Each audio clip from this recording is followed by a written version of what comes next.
Hey friends, let's talk about forgiveness. So, if you see, there is a dent in my water bottle. Kind of difficult to see, but it's there. Anyways, that's what my story is about today. So, it's called Hydro Flask, not a commercial, but they're nice water bottles, kind of popular, especially in where I go to school and stuff. So,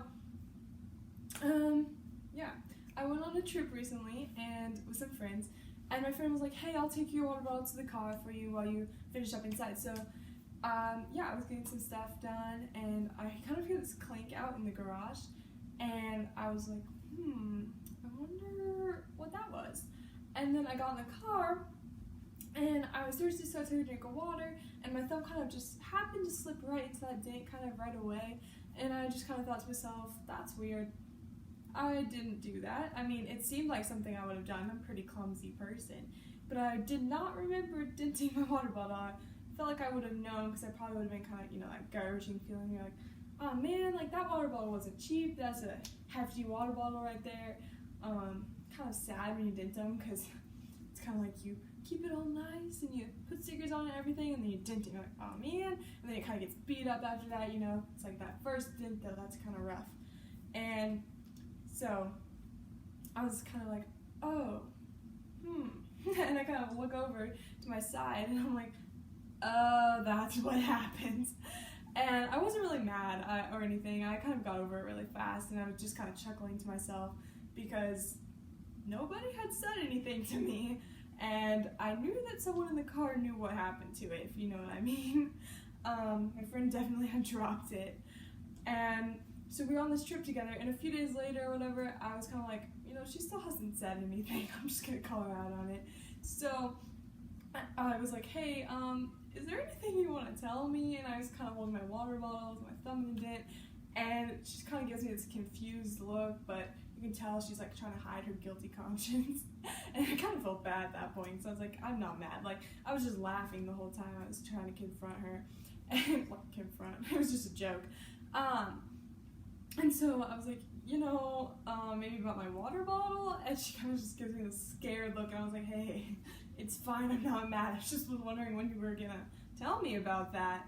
And she was like, oh, I was kind of planning on never, because I was scared of how you're gonna react, And I think that fear of, like, the shame and how someone might react is kind of how we act a lot towards God, because see, I have like 3 pages of notes, so I'm going to ignore all of them after a second. But so all of this is how we act towards God, because we think that he doesn't know, or we think we can hide things from him because we're like afraid of how he might respond.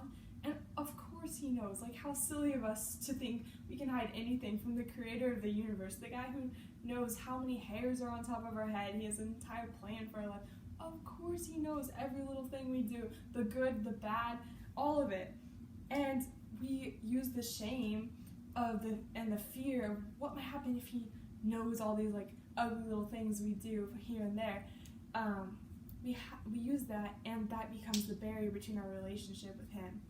And I just think that's such a shame, because of course he knows these wrong things we do, but he doesn't care, because he sent Jesus down to sacrifice himself for us so that we can have that relationship with him. And he wants us to give those things up to him, like those worries, those fears, those anxieties, all those things that are keeping us from getting close to him. He wants us to have that genuine relationship with him where we're really honest with him. And a lot of times we're so afraid of how he's going to react that we don't take advantage of how lucky we are that Jesus sacrificed himself for us so that we can have that relationship with God, even though we're not perfect.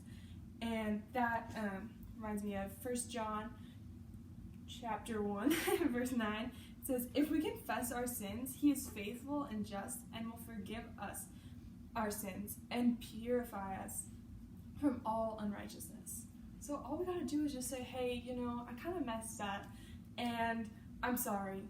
Please forgive me. And God will forgive you 1,000 times over.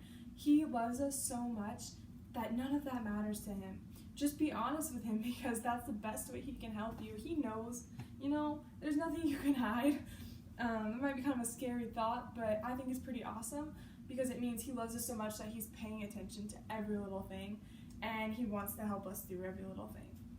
So just bring your worries to God, your mistakes, everything. He doesn't expect perfection, but he does want a relationship with each and every one of us.